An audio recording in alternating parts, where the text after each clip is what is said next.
14. The Founder's Paradox. Of the 6 people who started PayPal, 4 had built bombs in high school. 5 were just 23 years old or younger. 4 of us had been born outside the United States. 3 had escaped here from communist countries.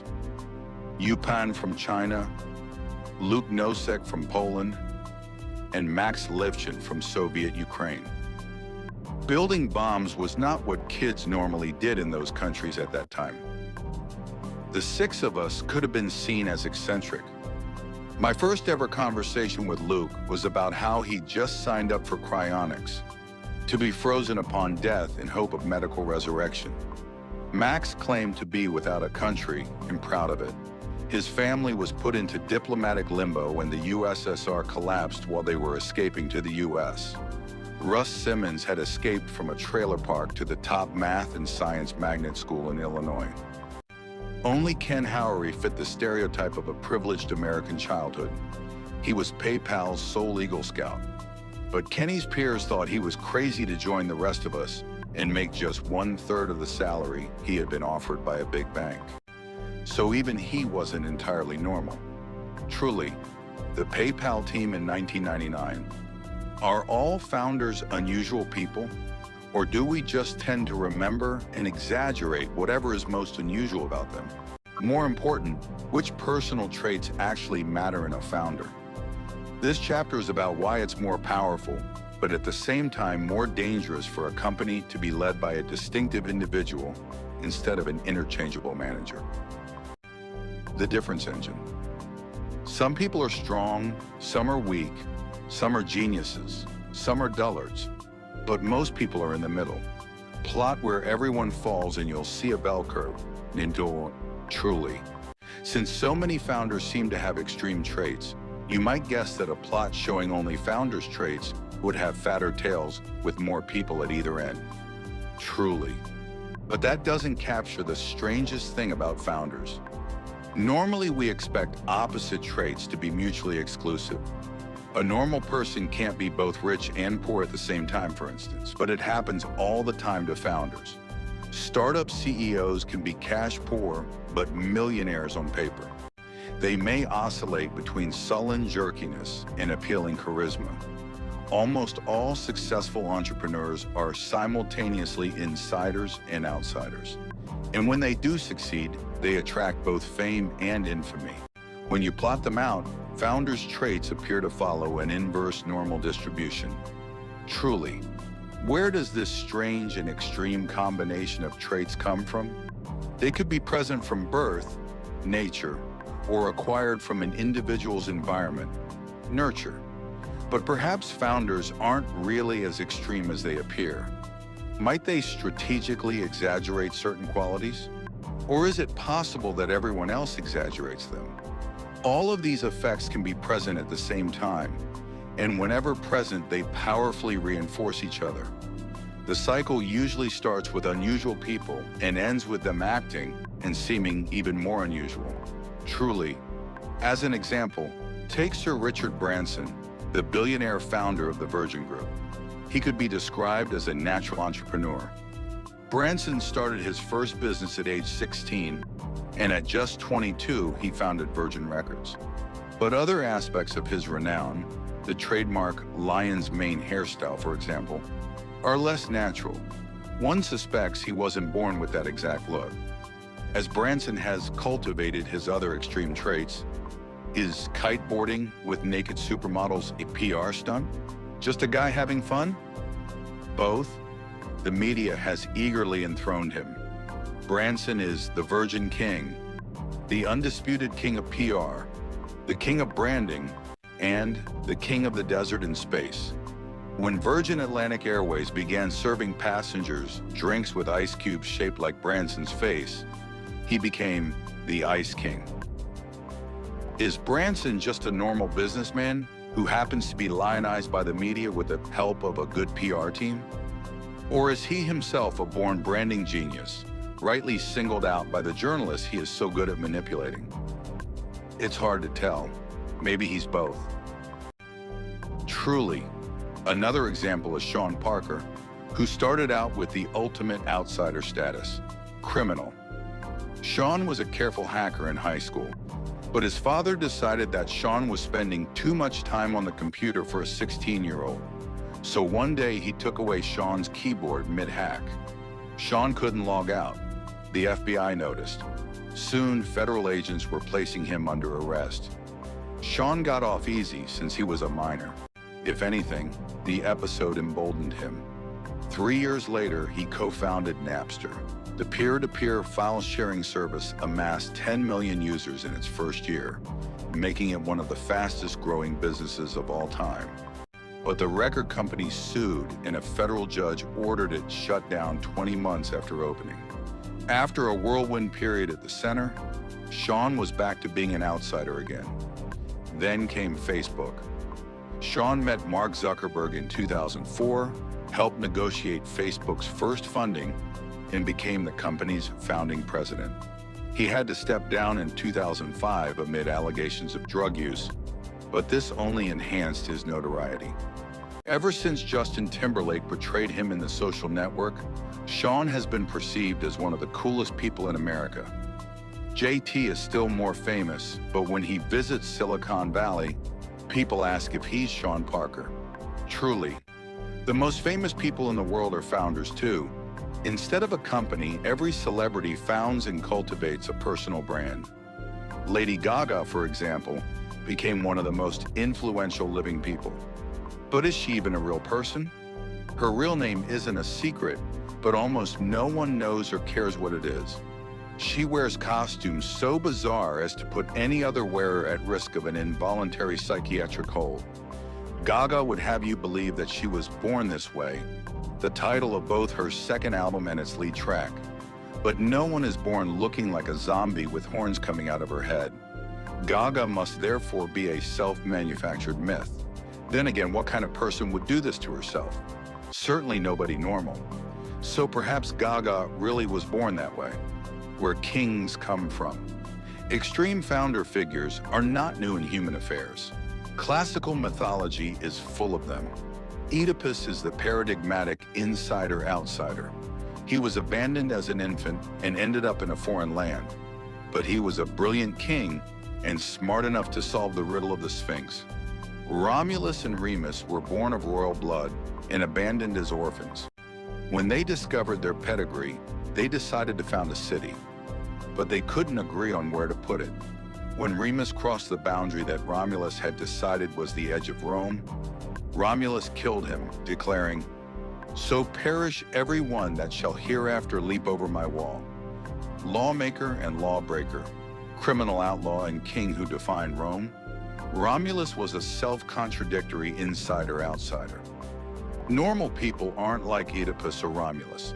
Whatever those individuals were actually like in life, the mythologized versions of them remember only the extremes. But why was it so important for archaic cultures to remember extraordinary people? The famous and infamous have always served as vessels for public sentiment. They're praised amid prosperity and blamed for misfortune. Primitive societies faced one fundamental problem above all. They would be torn apart by conflict if they didn't have a way to stop it.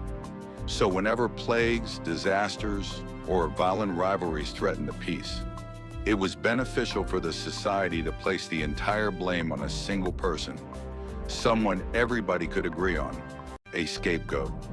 Who makes an effective scapegoat? Like founders, scapegoats are extreme and contradictory figures. On the one hand, a scapegoat is necessarily weak. He is powerless to stop his own victimization. On the other hand, as the one who can diffuse conflict by taking the blame, he is the most powerful member of the community. Before execution, scapegoats were often deities. The Aztecs considered their victims to be often worshipped like deities. The Aztecs considered their victims to be earthly forms of the gods to whom they were sacrificed. You would be dressed in fine clothes and feast royally until your brief reign ended and they cut your heart out. These are the roots of monarchy. Every king was a living god, and every god a murdered king. Perhaps every modern king is just a scapegoat who has managed to delay his own execution. American royalty. Celebrities are supposedly American royalty. We even grant titles to our favorite performers. Elvis Presley was the king of rock. Michael Jackson was the king of pop. Britney Spears was the pop princess. Truly, until they weren't. Elvis self-destructed in the 70s and died alone, overweight, sitting on his toilet. Today, his impersonators are fat and sketchy, not lean and cool. Michael Jackson went from beloved child star to an erratic, physically repulsive, drug-addicted shell of his former self. The world reveled in the details of his trials. Britney's story is the most dramatic of all. We created her from nothing, elevating her to superstardom as a teenager. But then everything fell off the tracks. Witness the shaved head, the over and under eating scandals, and the highly publicized court case to take away her children. Was she always a little bit crazy? Did the publicity just get to her? Or did she do it all to get more? Truly, for some fallen stars, death brings resurrection. So many popular musicians have died at age 27. Janis Joplin, Jimi Hendrix, Jim Morrison, and Kurt Cobain, for example, that this set has become immortalized as the 27 Club. Before she joined the club in 2011, Amy Winehouse sang, "They tried to make me go to rehab, but I said, no, no, no." Maybe rehab seemed so unattractive because it blocked the path to immortality. Perhaps the only way to be a rock god forever is to die an early death. Truly, we alternately worship and despise technology founders, just as we do celebrities. Howard Hughes's arc from fame to pity is the most dramatic of any 20th century tech founder. He was born wealthy, but he was always more interested in engineering than luxury. He built Houston's first radio transmitter at the age of 11. The year after that, he built the city's first motorcycle. By age 30, he'd made 9 commercially successful movies at a time when Hollywood was on the technological frontier. But Hughes was even more famous for his parallel career in aviation. He designed planes, produced them, and piloted them himself. Hughes set world records for top airspeed, fastest transcontinental flight, and fastest flight around the world. Hughes was obsessed with flying higher than everyone else. He liked to remind people that he was a mere mortal, not a Greek god, something that mortals say only when they want to invite comparisons to gods. Hughes was a man to whom you cannot apply the same standards as you can to you and me, his lawyer once argued in federal court. Hughes paid the lawyer to say that, but according to the New York Times, there was no dispute on this point from judge or jury. When Hughes was awarded the Congressional Gold Medal in 1939 for his achievements in aviation, he didn't even show up to claim it. Years later, President Truman found it in the White House and mailed it to him. The beginning of Hughes's end came in 1946, when he suffered his third and worst plane crash. Had he died then, he would have been remembered forever as one of the most dashing and successful Americans of all time. But he survived, barely. He became obsessive-compulsive, addicted to painkillers, and withdrew from the public to spend the last 30 years of his life in self-imposed solitary confinement. Hughes had always acted a little crazy, on the theory that fewer people would want to bother a crazy person. But when his crazy act turned into a crazy life, he became an object of pity as much as awe. Truly.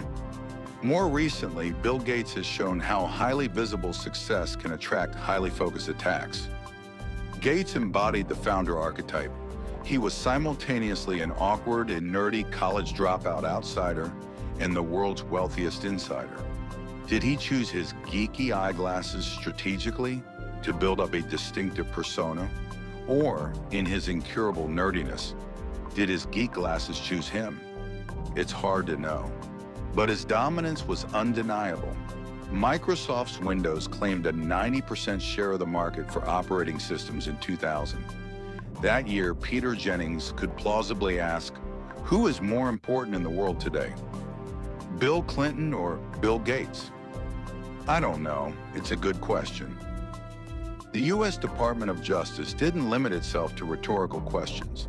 They opened an investigation and sued Microsoft for anti-competitive conduct. In June 2000, a court ordered that Microsoft be broken apart. Gates had stepped down as CEO of Microsoft 6 months earlier, having been forced to spend most of his time responding to legal threats instead of building new technology. A court of appeals later overturned the breakup order, and Microsoft reached a settlement with the government in 2001. But by then, Gates's enemies had already deprived his company of the full engagement of its founder, and Microsoft entered an era of relative stagnation. Today, Gates is better known as a philanthropist than a technologist. Truly, the return of the king. Just as the legal attack on Microsoft was ending Bill Gates's dominance, Steve Jobs' return to Apple demonstrated the irreplaceable value of a company's founder. In some ways, Steve Jobs and Bill Gates were opposites. Jobs was an artist, preferred closed systems, and spent his time thinking about great products above all else. Gates was a businessman, kept his products open, and wanted to run the world. But both were insider-outsiders, and both pushed the companies they started to achievements that nobody else would have been able to match. Truly, a college dropout who walked around barefoot and refused to shower, Jobs was also the insider of his own personality cult. He could act charismatic or crazy, perhaps according to his mood or perhaps according to his calculations. It's hard to believe that such weird practices as Apple-only diets weren't part of a larger strategy. But all this eccentricity backfired on him in 1985. Apple's board effectively kicked Jobs out of his own company when he clashed with the professional CEO brought in to provide adult supervision. Jobs' return to Apple 12 years later shows how the most important task in business, the creation of new value, cannot be reduced to a formula and applied by professionals. When he was hired as interim CEO of Apple in 1997, the impeccably credentialed executives who preceded him had steered the company nearly to bankruptcy. That year, Michael Dell famously said of Apple, "What would I do? I'd shut it down and give the money back to the shareholders." Instead, Jobs introduced the iPod, 2001, the iPhone, 2007, and the iPad, 2010, before he had to resign in 2011 because of poor health. By the following year, Apple was the single most valuable company in the world. Apple's value crucially depended on the singular vision of a particular person. This hints at the strange way in which the companies that create new technology often resemble feudal monarchies rather than organizations that are supposedly more modern. A unique founder can make authoritative decisions, inspire strong personal loyalty, and plan ahead for decades. Paradoxically, impersonal bureaucracy staffed by trained professionals can last longer than any lifetime, but they usually act with short time horizons. The lesson for business is that we need founders. If anything, we should be more tolerant of founders who seem strange or extreme. We need unusual individuals to lead companies beyond mere incrementalism. The lesson for founders is that individual prominence and adulation can never be enjoyed except on the condition that it may be exchanged for individual notoriety and demonization at any moment, so be careful. Above all, don't overestimate your own power as an individual. Founders are important not because they are the only ones whose work has value, but rather because a great founder can bring out the best work from everybody at his company. That we need individual founders in all their peculiarity does not mean that we are called to worship Ayn Randian prime movers who claim to be independent of everybody around them. In this respect, Rand was a merely half-great writer. Her villains were real, but her heroes were fake. There is no Galt's Gulch. There is no secession from society. To believe yourself invested with divine self-sufficiency is not the mark of a strong individual, but of a person who has mistaken the crowd's worship or jeering for the truth. The single greatest danger for a founder is to become so certain of his own myth that he loses his mind. But an equally insidious danger for every business is to lose all sense of myth and mistake disenchantment for wisdom.